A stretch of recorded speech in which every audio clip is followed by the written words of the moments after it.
final stop, the ultimate solution. বীজগণিতের অঙ্ক মানেই তো অনেক সময় ধরে হিসেব করা, তাই না?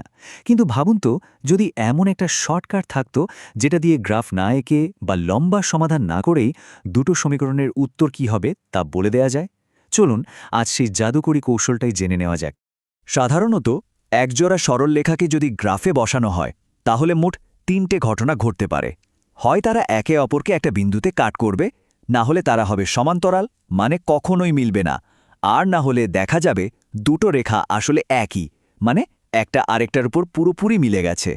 কিন্তু আসল প্রশ্নটা হলো, কোনোরকম আঁকাআঁকির ঝামেলা ছাড়াই শুধু সমীকরণের সংখ্যাগুলো দেখেই কি বলে দেওয়া সম্ভব যে রেখাগুলোর শেষ পর্যন্ত কি হবে? হ্যাঁ, সম্ভব, আর উত্তরটা কিন্তু বেশ চমকপ্রদ। এর রহস্যটা লুকিয়ে আছে সমীকরণের সহগ বা কোএফিসিয়েন্টগুলোর মধ্যেই, মানে উত্তরটা বাইরের কোথাও নয়, সমীকরণের ভেতরেই আছে। যে কোনো রৈখিক সমীকরণকে একটা স্ট্যান্ডার্ড ফর্মে লেখা যায়, সেটা হলো ax + by + c = 0। এখানে x এর সাথে যে a, y এর সাথে যে b আর ধ্রুবক পদ c আছে, এদেরকেই বলা হয় সহগ। আর আমাদের আজকের পুরো আলোচনার কেন্দ্রবিন্দু কিন্তু এই সংখ্যাগুলোই। আর ম্যাজিকটা হলো, আমাদের কোনো জটিল সমাধান করতেই হবে না, আমরা শুধু দুটো সমীকরণের সহগগুলোর অনুপাত বা রেশিও বের করব, আর তারপর তাদের মধ্যে তুলনা করব। এই তুলনায় আমাদের সব উত্তর বলে দেবে। তাহলে চলুন এবার সেই 3টি জাদুকরী শর্ত দেখে নেওয়া যাক। এই শর্তগুলিই বলে দেবে অনুপাতেরা কিভাবে রেখার ভবিষ্যৎ নির্ধারণ করে। প্রথম শর্তটা হলো, যখন সমীকরণ দুটোর একটাই মাত্র সমাধান থাকে। এর মানে কি? এর মানে হলো, গ্রাফে আঁকলে রেখা দুটো একে অপরকে ঠিক একটা বিন্দুতে ছেদ করবে।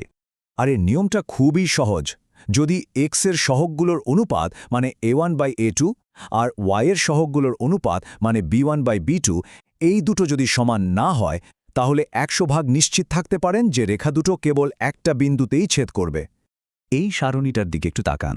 প্রথম সারিতে দেখুন, a1/a2 হচ্ছে 1/10 আর b1/b2 হচ্ছে 1/5। দুটো তো সমান নয়, তাই না? সুতরাং কোনো অঙ্ক না করেই আমরা বলে দিতে পারি যে এই সমীকরণ দুটোর একটাই মাত্র সমাধান আছে। এবার আসি দ্বিতীয় শর্তে। এমনও তো হতে পারে যে সমীকরণ দুটোর একটা দুটো নয়, বরং অসংখ্য সমাধান আছে। আচ্ছা, এটা কখন হবে? চলুন দেখি। যখন 3টি অনুপাতই মানে a1/a2, b1/b2 এবং c1/c2 একদম হুবহু সমান হয়ে যাবে, তখন বুঝতে হবে যে দুটো সমীকরণ আসলে দেখতেই শুধু আলাদা, কিন্তু আদতে তারা একই সরল রেখাকে বোঝাচ্ছে। একটা রেখা আরেকটার উপর পুরোপুরি মিলে যাবে, যার মানে হলো তাদের সমাধানও হবে অসংখ্য। আবার ওই সারণীটায় ফেরা যাক। 2 নম্বর সারিটা খেয়াল করুন। এখানে প্রত্যেকটা অনুপাতের মানই কিন্তু 1/2। যেহেতু 3টে অনুপাতই সমান, আমরা সাথে সাথেই বলে দিতে পারি যে এই সমীকরণ জোড়ার অসংখ্য সমাধান আছে। আর আমাদের শেষ সম্ভাবনাটা কি? এমনও তো হতে পারে যে সমীকরণ দুটোর কোনো সমাধানই নেই, মানে এমন কোনো কমন বিন্দু নেই যা দুটো রেখার উপরেই পড়বে। এর নিয়মটাও বেশ মজার। যদি প্রথম দুটো অনুপাত মানে a1/a2 আর b1/b2 সমান হয়, কিন্তু তৃতীয় অনুপাতটা মানে c1/c2 তাদের সমান না হয়, তাহলে রেখা দুটো হবে সমান্তরাল। আর আমরা তো জানি সমান্তরাল রেখা কখনোই একে অপরকে ছেদ করে না, তাই তাদের কোনো সাধারণ সমাধানও থাকতে পারে না। সারণীর 3 নম্বর উদাহরণটা ঠিক এই ব্যাপারটাই দেখাচ্ছে। এখানে দেখুন, a1/a2 আর b1/b2 দুটোর মানই কিন্তু এক, কিন্তু c1/c2র মানটা আলাদা। তার মানে কি? মানে হলো কোনো সমাধান নেই। তো আমরা তো 3টে শর্ত শিখে গেলাম। এবার চলুন দেখি যে কোনো সমীকরণ পেলে এই শর্তগুলো কিভাবে প্রয়োগ করতে হবে। এর জন্য মাত্র 4টে সহজ ধাপ মনে রাখলেই চলবে।